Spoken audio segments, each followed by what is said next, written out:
Meanwhile, Europe is dealing with its own migration crisis, and a proposal on how to deal with it has been leaked. The plan calls for setting up migrant processing centers outside of Europe. Details are scarce, but it's believed that the centers would be located in northern Africa.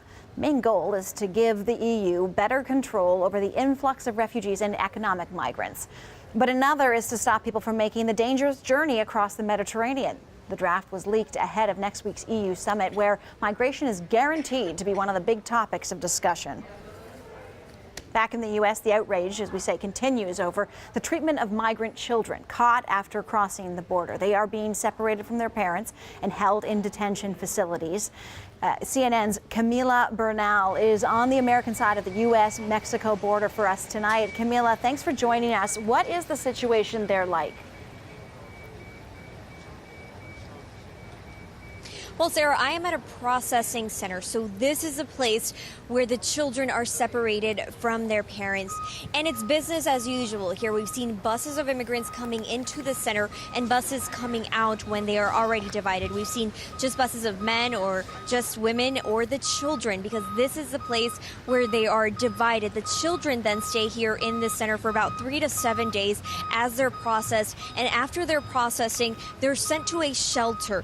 At that shelter, they're either kept there for a while or they're sent to a foster family. The parents, on the other hand, are going through their legal programs, and they're actually going to courts. And after they're going to courts, they're in the hands of Customs and Border Enforcement, or ICE. Once they get to ICE, they're given a piece of paper, and on that piece of paper there's a 1-800 number, one of those press 1 for English, press 2 for Spanish, and the parents are just expected to find the kids on their own by just calling this hotline. So of course it is a difficult situation for the parents and also for the children.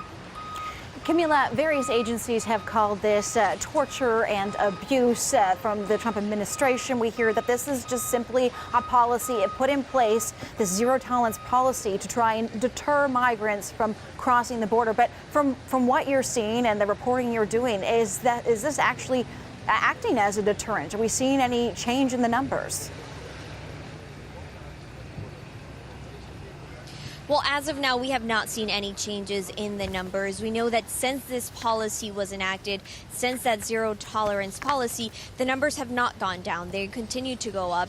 But the Trump administration says that there hasn't been enough time and that they're getting out this message and that it will eventually deter people. But as of now, immigrants continue to come. They're lining up in the border, trying to get officials to listen to their cases, to listen to their asylum cases. And they're all hoping to get in. A lot of them saying that they're not even aware that they're going to be separated from their children. So as of now, we're not hearing that this is a deterrent, but of course we can't say that for the future. CNN's Camila Bernal in McAllen, Texas tonight. Thank you so much, Camila.